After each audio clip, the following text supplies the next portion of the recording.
ঢাকাস্থ গাইবান্ধা জেলা জাতীয়তাবাদী ফোরামের উদ্যোগে আজকে ইফতার পার্টি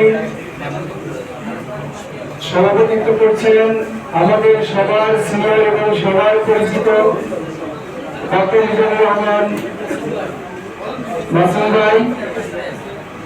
উপস্থিত আছেন নয়ন ভাই, উপস্থিত আছেন আমাদের সকলের পরিচিত ফিলিপিয়ার রাজনীতিবিদ অ্যাডভোকেট জিল্লুর রহমান ভাই।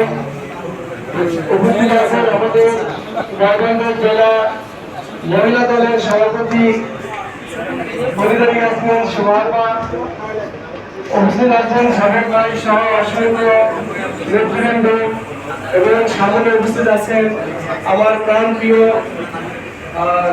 সংগ্রামী সাথী বন্ধুগণ।